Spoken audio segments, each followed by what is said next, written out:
তোমরা জানো যে এর আগের যে প্রিভিয়াস WBPSC মিসেলেনিয়াস পরীক্ষা হয়েছিল, তো তাতে একটা কোশ্চেন ছিল লজিক্যাল রিজনিং এর নাম্বার বা গ্রুপ প্যাটার্ন দিয়ে, মানে এই টাইপসের আর কি, ঠিক আছে, এরকম টাইপের ছিল।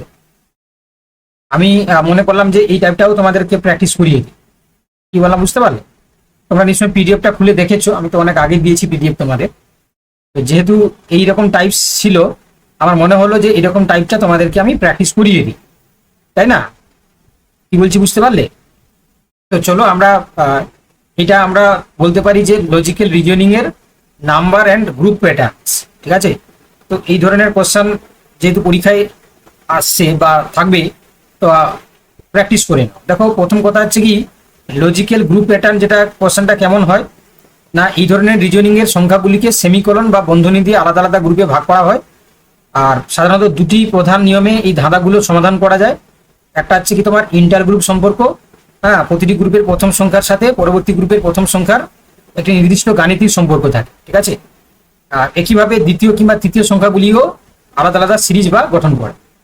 তো এটার মধ্যে যেমন হচ্ছে আমরা আরেকটা টাইপ দেখতে পাই বা আরেকটা সম্পর্ক দেখতে পাই, যেটা ইন্ট্রা গ্রুপ সম্পর্ক, অর্থাৎ প্রতিটি গ্রুপের ভেতরের সংখ্যাগুলি নিজেদের মধ্যে যোগ বিয়োগ গুণ ভাগ বা বর্গ প্রক্রিয়ার মাধ্যমে একটি নির্দিষ্ট নিয়ম তৈরি করে। যেমন ধরো আমরা বলতে পারি যে প্রথম সংখ্যা ইন্টু দ্বিতীয় সংখ্যা সমান তৃতীয় সংখ্যা, এরকমও তৈরি হতে পারে। তো এখানে কিছু গুরুত্বপূর্ণ টিপস বলে দিচ্ছি, তারপরে আমরা কোশ্চেন অ্যান্সারের প্র্যাকটিসে যাব। যদি গ্রুপের শেষ সংখ্যাটি হঠাৎ অনেক বড় হয়ে যায়, তাই না, ধরো তিনটে সংখ্যা দিয়েছে, তার মধ্যে তৃতীয় সংখ্যাটা হঠাৎ করে বড় হয়ে গেল, তবে সেখানে গুণ কিংবা বর্গ বা ঘন এই নিয়ম কিন্তু কাজ করছে কিনা আমাদেরকে দেখে নিতে হবে, ঠিক আছে। এই প্রথম যেটা বললাম এটা বুঝতে পারলে? এই প্রথম যেটা বললাম তোমরা বুঝতে পারলে? একটু আমাকে জানাও তো, যারা যারা ক্লাস করছো। ধরো কোনো একটা সিরিজ দিয়েছে, ঠিক আছে, তো সেটা যদি হচ্ছে কি হঠাৎ করে তৃতীয় সংখ্যাটা বড় হয়ে যায় তিনটে সংখ্যার মধ্যে, তাহলে আমরা প্রথম দুটো হচ্ছে সংখ্যার গুণ কিংবা বর্গ কিংবা আমরা ঘন বা কিউব করব। আচ্ছা, আর একটা জিনিস বলছে, দেখো, যদি সংখ্যাগুলি কাছাকাছি মানের হয় তবে তাদের পারস্পরিক পার্থক্য বা যোগফল পরীক্ষা করো, ঠিক আছে। দেখো, আমি জানি তোমরা অন্যান্য ক্লাসও যারা দেখেছো, তোমরা দেখবে যে এই ধরনের ক্লাস কিন্তু কেউ করায় না। আমি তোমাদের বাস্তব প্রবলেম ধরে হচ্ছে ক্লাসটা করানোর চেষ্টা করি, ঠিক আছে। তো ভালো করে শুনে নাও। তাহলে কি হয়, যদি কাছাকাছি সংখ্যা থাকে তাহলে পারস্পরিক পার্থক্য বা যোগফল পরীক্ষা করে আমরা করে থাকি। হ্যাঁ, দুইয়ের দাগেরটা লিখে করো, দুইয়ের দাগেরটা লিখে করো।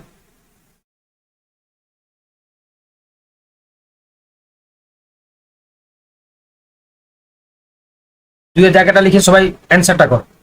কোন অ্যান্সারটা আছে দেখো। প্রথমে কোশ্চেনটা একটু প্রবলেম ছিল, ঠিক আছে, আমি লক্ষ্য করিনি প্রবলেম, প্রথমে সংখ্যাটা একটু প্রবলেম ছিল।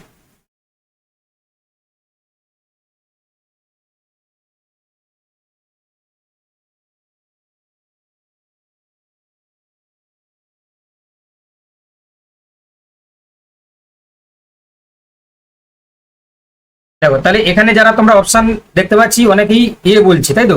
কি করে করবে দেখো, তাহলে এটা কিন্তু যারা উত্তর এ বলছে সঠিক উত্তর। দেখো এখানে কি কি আছে দেখো, 3 আর 4 25 হয়েছে, তাই না? আচ্ছা, 3-এর স্কোয়ার করো প্লাস 4-এর স্কোয়ার করো দেখি, তাহলে কত? 9 আর হচ্ছে কি 16, তাহলে 25 হচ্ছে। আচ্ছা, 5-এর স্কোয়ার প্লাস হচ্ছে কি তোমার 2-এর স্কোয়ার, তাহলে দেখো 25 প্লাস 4 সমান হচ্ছে 29 হচ্ছে। আর এখানে 6-এর স্কোয়ার 1-এর স্কোয়ার, 6-এর স্কোয়ার প্লাস 1-এর স্কোয়ার, তাহলে 36 প্লাস 1 সমান হচ্ছে 37। বুঝতে পারলে?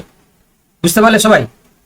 তাহলে প্রথম দুটোর হচ্ছে স্কোয়ারের যোগফল যদি করি তৃতীয়টা হয়ে যাচ্ছে, তাই না? প্রথম দুটি স্কোয়ারের যোগফল যদি করি তৃতীয়টা চলে আসছে। তাহলে সেই সাপেক্ষে option A is the right answer. যারা যারা ক্লাস করছো তোমরা বুঝতে পারলে কি না একটু তোমরা জানাও তো, একটু তোমরা জানাও তো। যারা পেরেছিলে তারা হয়তো বুঝে করেছো, যারা বুঝতে পেরেছিলে না তোমরা বুঝতে পারলে কি না একটু তোমরা জানাও তো আমাকে। ওকে, চলো নেক্সট। এমন যদি কেউ থাকো, যদি বুঝতে না পেরে থাকো তাহলে বলতে পার, ঠিক আছে। এমন যদি কেউ থাকো তাহলে বলতে পার। চলো, কোশ্চেন নাম্বার 3 বলছে find the missing number 12 3 4 24 2 12 45 5 dash. কি হবে বলো? উত্তর করো সবাই, উত্তর করো সবাই।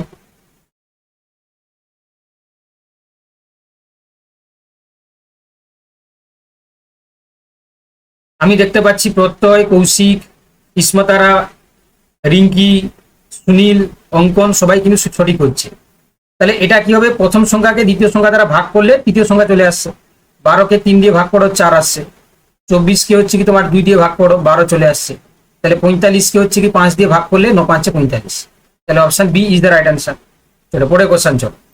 কোশ্চেন নাম্বার 4, 7 3 20, 8 4 24, 9 5 কি?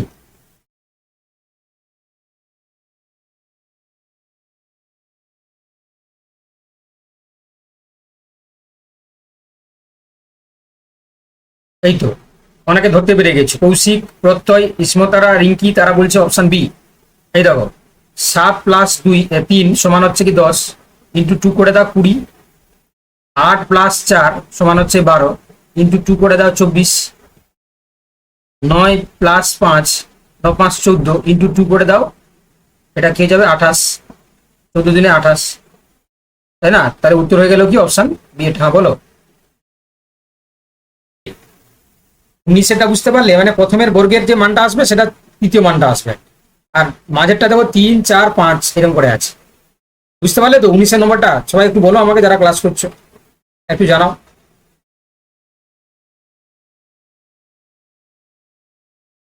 চলো কোশ্চেন নাম্বার 20 বলো। কোশ্চেন নাম্বার 20 করে আমরা শেষ করে দেবো। সেকেন্ডের থেকে একটা মাইনাস করে দাও 13, 18 থেকে 1 মাইনাস করে 17, 12 22 থেকে একটা মাইনাস করলে হচ্ছে তোমার কত হবে 21 হবে, তাই না? এটা ফার্স্ট সংখ্যাটা লাগবে না কাছে, তাই না? এটা 12 16 20, তারপরে বাড়ছে 12 12 4 16, 16 4 20, আর এখানে 13 14 থেকে 1 বার করে 13, 17 থেকে 18 থেকে 1 বার করলে 17, 17 আর 22 থেকে তোমার বাদ যাবে, 22 থেকে 1 বার বাদ করলে 20 21, তাই না? Option A. দেখো তাহলে আরো কয়েকটা প্র্যাকটিস দিয়ে দিচ্ছি তোমাদের, তাই না? আর 20টা তোমাদের গ্রুপে দিয়ে দিচ্ছি মক টেস্ট, তাই তো? আর 20খানা হচ্ছে তোমার এমসিকিউ দিয়ে দিচ্ছি মক টেস্ট। একটা কোশ্চেন থাকবে কিন্তু, ঠিক আছে? একটা কোশ্চেন থাকবে, মানে আমি তোমাদেরকে বললাম দেখো এগুলো প্র্যাকটিস করতে পারলে তবে কি তোমার মাথা শার্প হবে, যাই কোশ্চেন দিলে পেরে যাবে, তাই না? এগুলো প্র্যাকটিসের ব্যাপার, না হলে দেখবে তোমার ইনস্ট্যান্টলি মাথায় আসছে না। তখনই আসবে যখন তুমি কালচারে থাকবে আর কি, বুঝতে পারলে? তো একটা কোশ্চেন কিন্তু থাকবেই, এটা মাথায় রাখো, একটা কোশ্চেন থাকবে, যে যেমন প্র্যাকটিসে থাকবে তেমনি আসবে, আর ইনস্ট্যান্টলি মাথায় না এলে মুশকিল হয়ে যাবে, তাই না? দেখো আমিও 2-1টাতে আটকে গেছিলাম, তাই না? তোমরা বললে আমি তারপরে আমার মাথায় ঢুকলো। তো দেখো আমি যে আমারও সবসময় যে মাথায় চলে আসবে তা নয়, বুঝতে পেরেছো তো? যে যত হচ্ছে কি তোমার হোক না কেন, দেখবে আমিও আটকে যেতে পারি, তাই না? তো ওতে হচ্ছে কি এমন নয় যে সবসময় মাথায় চলে আসবে, বুঝতে পারলে? তো ওতে হচ্ছে কি যারা প্র্যাকটিসে থাকবে দেখবে তাদের ক্ষেত্রে মাথায় চলে আসবে। বোঝা গেল? বুঝতে পারলে? ঠিক আছে, চলো তাহলে পরে ক্লাসে দেখা হবে, তোমরা ভালো থেকো। আর এখনই আমি দিচ্ছি।